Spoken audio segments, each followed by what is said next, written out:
La prothèse de genou commence par une incision sur le devant du genou sur un petit peu plus de 10 cm. Le premier temps consiste à exposer l'articulation de manière à préparer les différents temps opératoires. On commence par le fémur en se servant de l'axe anatomique du fémur sur lequel on va pouvoir régler ce qu'on appelle la coupe distale du fémur à l'aide d'une scie oscillante. Par la suite, on réalise la coupe tibiale en s'assurant du bon axe. D'une part, au niveau de ce qu'on appelle la pente tibiale, il faut être bien parallèle à l'axe sur le profil,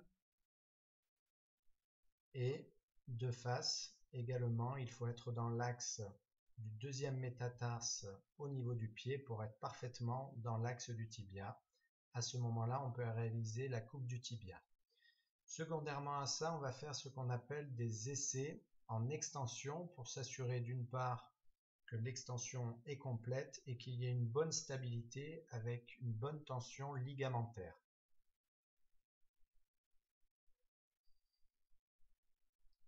Après, on va passer sur les différentes coupes du fémur et la première chose va être de connaître la taille du futur implant fémoral.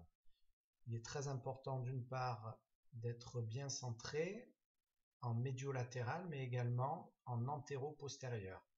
Grâce au système, on sait exactement quelle va être la taille de la prothèse qui va être indiquée pour la taille du patient.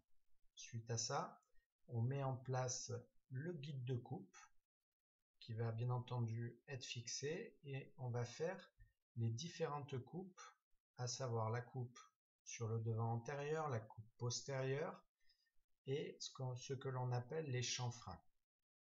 Une fois que ceci est réalisé, on va réaliser la coupe centrale puisqu'il s'agit d'une prothèse qui ne garde pas le ligament croisé postérieur ni antérieur puisque la stabilité est assurée par la prothèse.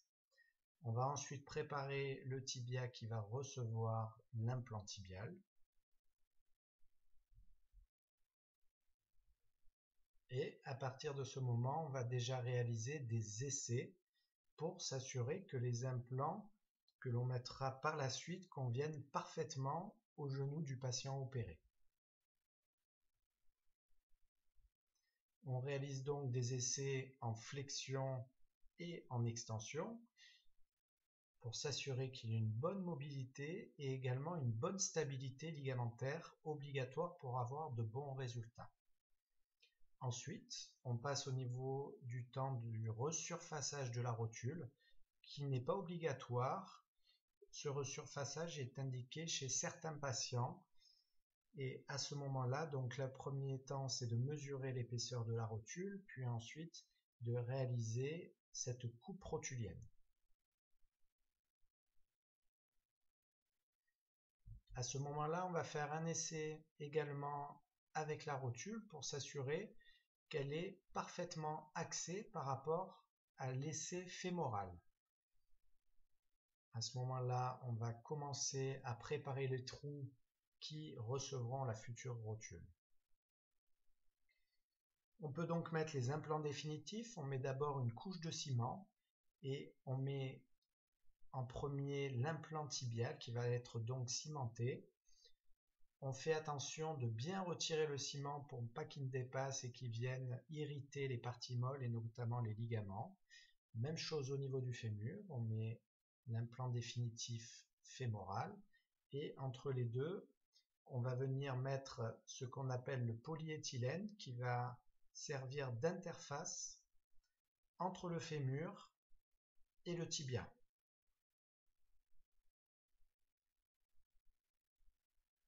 Une fois que la partie fémorale et tibiale sont mises en place, on met bien entendu en dernier la rotule et on réalise des essais ultimes pour s'assurer que tout va bien au niveau de la prothèse.